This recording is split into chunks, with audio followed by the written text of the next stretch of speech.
Whether you want to check out downtown from above or below, support local artists, or learn about local history, this episode of Hidden Gems will give you plenty of new places to explore.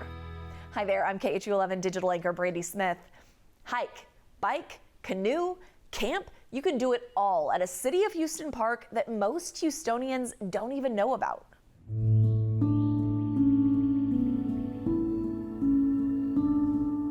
Would you believe me if I told you this is in a City of Houston park? Under a pedestrian bridge that connects to a creekside deck, complete with stairs down to the beach. It is just a sample of what you can experience at Lake Houston Wilderness Park. You really do feel like you're kind of taking a step back and you're in the middle of nowhere, even though you're, maybe 30 to 40 minutes away from Houston. The park is just off the Grand Parkway in New Caney. We talk to people and they're like, I've lived in Houston my whole life and I had no idea that this park was here. So that is like a daily conversation that we have. Just for a little perspective, this lake, which stretches beyond the flower-covered peninsula, is about 6 acres. The park itself, closer to 5,000. Huge, yeah. It is magnificent. I agree. I'm a little biased, but I think it's awesome. Awesome because in addition to exploring its 20 miles of hiking and biking trails or kayaking down Peach Creek, this is the only City of Houston park that allows overnight camping. We have things like our lakeside cabins. They have AC and heat, so it's a little bit like glamping. We also have tent camping and we have screen shelters. That's what these are. Off the ground and surrounded by netting to keep the critters out. Because there are a lot of critters here. It kind of acts as like a refuge in a way with all the development that's happening around. Fish, reptiles, amphibians, but I would say mostly you see the deer and birds. You can see them all in the Nature Center, where the exhibits highlight the slithery and slimy and sneaky creatures that call Lake Houston Wilderness Park home. We do free programs every Saturday and Sunday. We have a Camping 101 class, we have guided hikes. Plenty of options to help city folk connect with nature. It's really awesome. You can hike and bike and never see the same thing for a while. Admission to the Lake Houston Wilderness Park is $3 for people 13 to 64. Kids and seniors get in free. It is technically a City of Houston park, but it's kind of a hike to get out there depending on where you live. If you're looking for something a little closer to town, maybe inside the loop, there is a giant green space open to exploration from dawn to dusk. We're at the Houston Arboretum and Nature Center, which is a 155-acre nonprofit nature sanctuary just in the middle of Houston. Trails, about 5 miles of them total, wind through those 155 acres. I know a lot of people don't think of Houston as a really green space, but we are a very biodiverse space. You can take it easy here, or you can go hard. The Wildflower Trail, that's a 1/4 mile. The Inner Loop, a 1/2 mile. Or if you really want to take in more of the Arboretum, I would recommend the Outer Loop. That's almost 2 miles. You can see a lot of different topography here and a lot of different types of ecosystems, which is really cool. It's right next to Memorial Park, but the Arboretum feels and looks very different. If you're new to nature or an avid nature lover, you can see something here every time you come. We've got a really wide variety of native wildlife that calls this space home, and if you're not as excited about wildlife, you can still enjoy nature spaces. Spaces inside the Nature Center where kids can learn about everything that makes its home on this land, or outside in the playscape. Both were added during a recent renovation. We've also gotten a lot more press specifically around our conservation efforts. We bring out goats to do some grazing. We've done prescribed burns here. And so those two things I think have also helped raise awareness of this space. There's no admission to explore the Arboretum, but you do need to pay $5.50 to park. All of the parking fees go back to the Arboretum because we are a nonprofit that is protecting and taking care of this city land. And has been since 1967, making sure Houstonians living in a city full of concrete and parking lots can connect with nature. Go outside. Go outside, whether it's here, whether it's in your backyard, whether it's at a city park. Go outside and enjoy nature, especially right now. It's so beautiful out, and this is the best time to be a Houstonian. In case it's not abundantly clear, the Arboretum is one of my happy places in Houston. It's one of the first green spaces I found and explored when I moved here 8 years ago, and I haven't stopped going back. I think it could be one of your happy places too if you just gave it a chance and went to visit. Now, Memorial Park is right next door to the Arboretum. It's gone through a lot of renovations in the past few years, including the addition of the Eastern Glades. The improvements also highlight more of the property's history as a World War I training camp. You'll find another green space in kind of an unlikely spot, about 5 stories up in downtown Houston. This used to be the main distribution headquarters for all the USPS for the Houston region, including the warehouse, distribution, and administrative tower. Now it's post-Houston. When Lovett acquired the property a few years ago, we started exploring just possibilities of what could this giant building become. The answer for Adam Williams and the rest of the team at Lovett Commercial? A mini city with post-market featuring restaurants and retailers, 713 Music Hall, and a rooftop getaway. When we came up onto this roof, and it was in pretty bad shape, you know, none of this lush greenery and stuff was here, but we looked out across the skyline and said, oh my gosh, there's not a view like this anywhere else in the city. We have to take advantage of this. This is the view he's talking about, and I promise this video does not do it justice. Part of the first kind of design discussion was, how do you bring people up onto this roof? How do you make it like open and accessible to the public that's not just, you know, another like closed off office building or something like that? They created Sky Lawn, which stretches 5 acres across the roof and includes Sky Farm, an organic farm, and event spaces like the Outpost. If you can, you know, enjoy the landscape, hang out on the lawn, read a book. Or pose. Social media is full of photos taken at Sky Lawn, all of them featuring that stunning skyline. If you need more incentive to visit, Post Houston's event calendar includes free Zumba classes, live DJs, concerts, and more. I would love people to take away a sense of ownership and pride that this is open for them. This is their city. You know, this is, not to get too cheesy, but it's us giving back and saying this is a place for all of Houston, or visitors, everybody, to just come and enjoy our city and, you know, see what we're about in Houston. The project forges new ground, using blueprints from the past as a guide to create a space for the future. As someone who just lives a short bike ride away, like, this is my favorite place in Houston, even if I wasn't, you know, part of the team that helped make it. It is free to visit Sky Lawn, but it does cost to park in the Post Houston parking lot. Just wanted to let you know. If you're looking for more great spots to check out downtown, it is worth visiting the Lovelocks Bridge over Allen Parkway. It's on the east end of Eleanor Tinsley Park, and the pedestrian bridge is loaded with locks, placed with love, and includes a cutout with a picture-perfect view of downtown.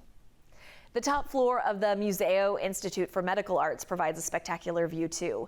It's home to the Mann Eye Institute, and the whole building is a passion project started by Dr. Michael Mann. Inspired by the Greek islands, the building includes a rare replica of Winged Victory. There's a jungle sprouting in Houston's East End inside a small business that wants to transport you to Eden. We try to create an environment of peace and rest where people can come and just kind of detach from their day-to-day. And they succeeded at Eden Plant Company.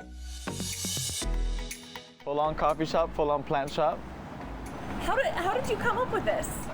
You know, I've been entrepreneurial most of my life, and then in the recent years, I really wanted to come back and do something with family. Irving Chavez started out selling plants out of his family's backyard.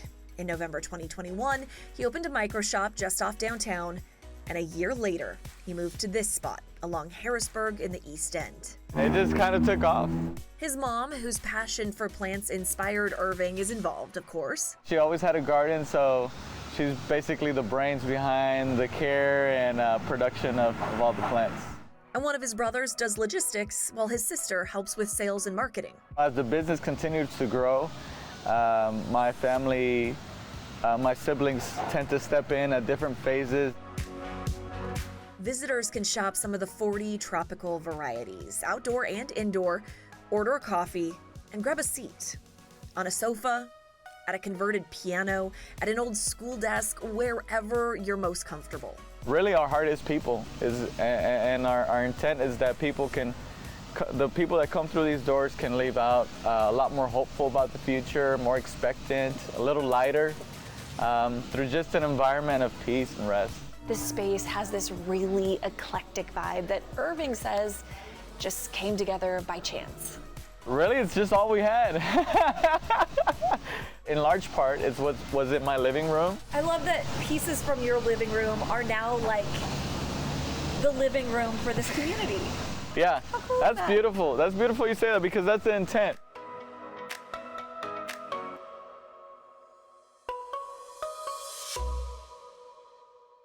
Take the family for a walk on the wild side of this next hidden gem. It's run by the City of Meadows Place, but you don't have to live there to visit.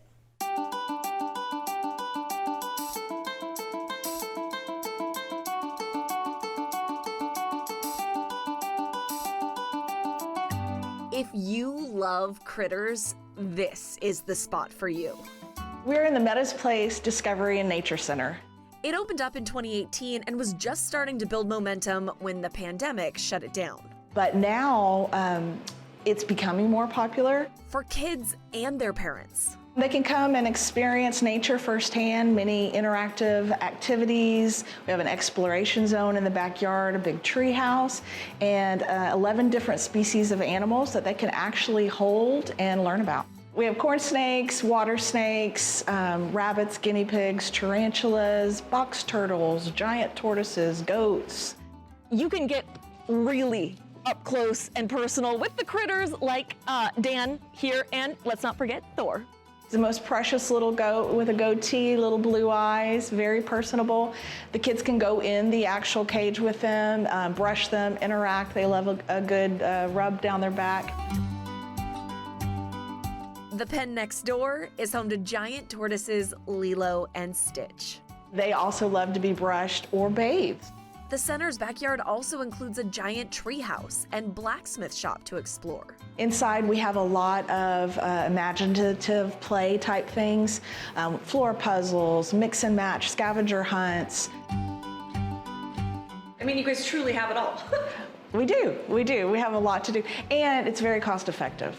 It's $5 for adults and $2 for children. It's an affordable way for city kids to walk on the wild side. Pack a lunch, bring the kids, and plan to spend a couple hours here with us. Buffalo Bayou is home to loads of animals too, and you can learn all about them by hopping on board the Buffalo Bayou Partnership's boat tours.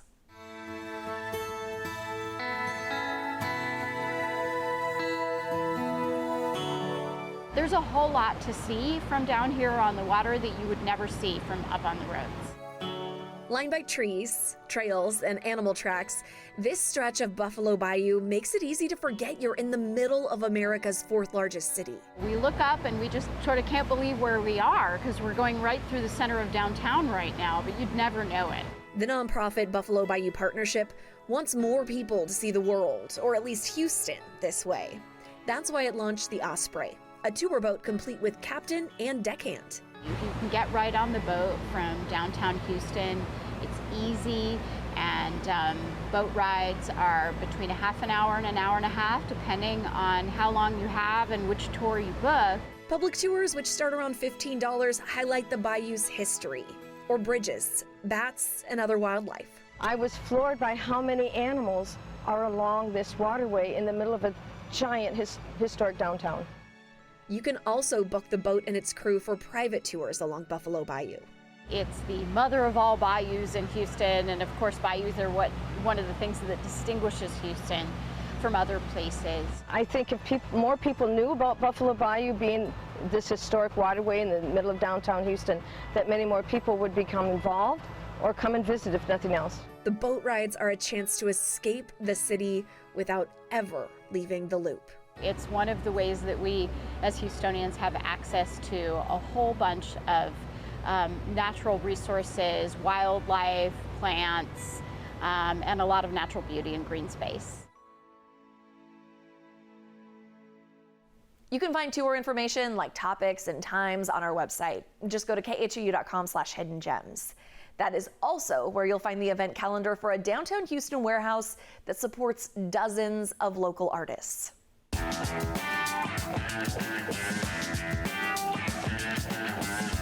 This is a little embarrassing to admit, but I drove through this intersection almost every day for 7 years before I decided to check out what it looked like inside Hardy and Nance Studios.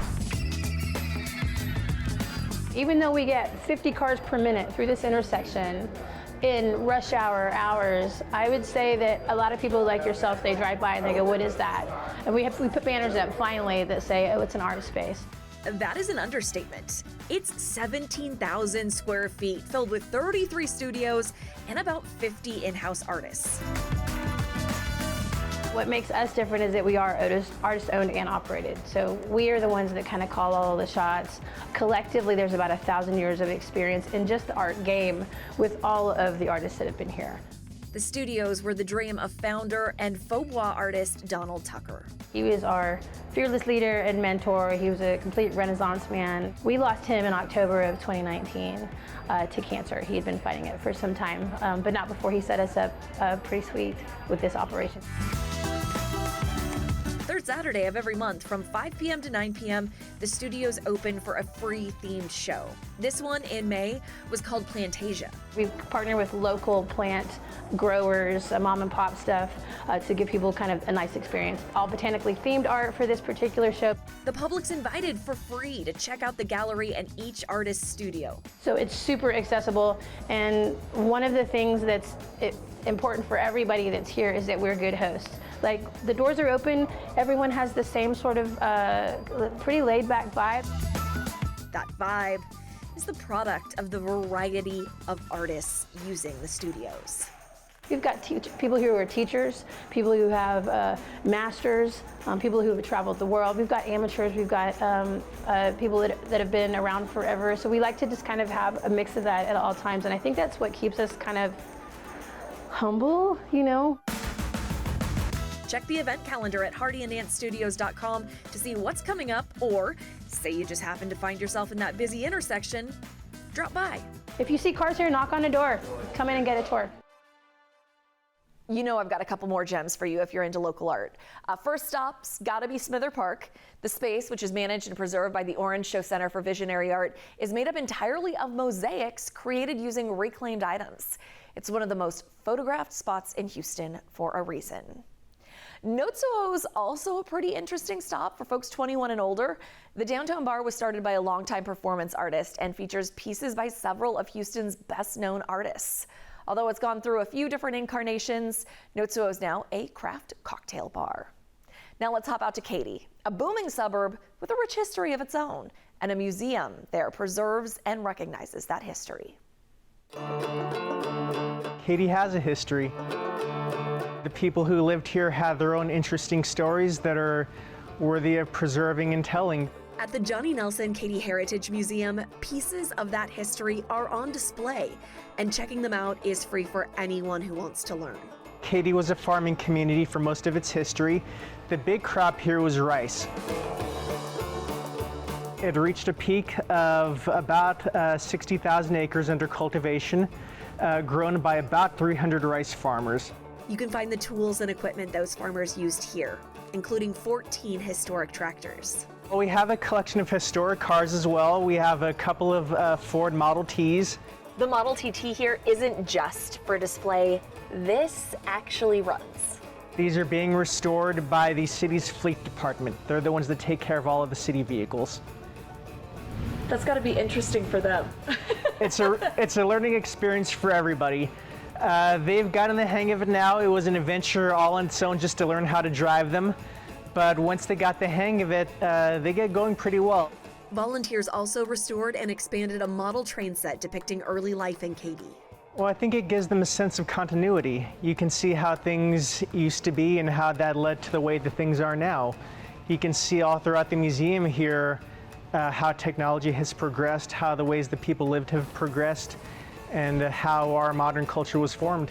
From phone switchboards and phone books, remember those, to antique cash registers and check writers, the museum's collection includes too many items to display all at once, so you'll always have incentive to return. We want to make sure the people coming in have new things to see every time. We're staying in Katy for this final gem. Let's meet a couple who started up a business with the goal of teaching you how to make your own tortellini, ravioli, fettuccine, spaghetti, and more. So everybody has a bottle of water, everybody has a measuring cup. You'll find Giancarlo Danjoy in his element in the kitchen. My father-in-law, her dad, is a master chef, and he got his master's in Italian cuisine, and he taught me how to make pasta 7 years ago because my mother-in-law won a KitchenAid from Members' Choice Credit Union. It's so random. 5 years ago, he and his wife Raina started Danjoy's Homemade Pasta. Anything you can think of with pasta, that's what we do. As a way to share their knowledge with others. We have kids camp, it's a great date night, team building. Everything's customizable, everything's private. We don't have a minimum, I would say max about 20 people. The day I stopped by, 7 people had signed up to learn how to make the dough from scratch with just semolina and water, then shape it with different tools. It's just something that brings all the families and friends together, something that you can do. It's very hands-on, and the ingredients are so simple, so I think a lot of people take away that that's something they can actually do at home. But before they head out, the group comes together to enjoy the pasta. They mixed, kneaded, rolled, formed, and topped with Danjoy's homemade sauce. We want them to start making pasta at home, you know, with their family, with their kids, with their loved ones. It was really incredible. Just had a really fun time hanging out with our friends and making pasta. It's a lot harder than it looks. Booking a class is easy though. You can do it online at danjoyshomemade.pasta.com or by emailing Giancarlo. Classes can cost as little as $15 or as much as $150, depending on what and how much you want to make. My daughter has a birthday coming up. She loves all things pasta, so what a fun experience to get to create something that you enjoy eating. We work around your schedule. We can start at any time. We have classes any day. Giancarlo hopes the techniques his father-in-law instilled in him We have a big future planned out. will help this family-owned business bring more families together. I'm just really excited to see where they end up 10 years from now. As always, we have more information about all of our hidden gems at khou.com/hidden gems. That's where you'll find dozens of places we've highlighted, everything from museums to unique experiences. And don't forget, wherever you're watching this, you can watch other episodes of Hidden Gems that highlight free spots to explore, the best places for photos, or learning opportunities. Thanks for joining us, and happy exploring.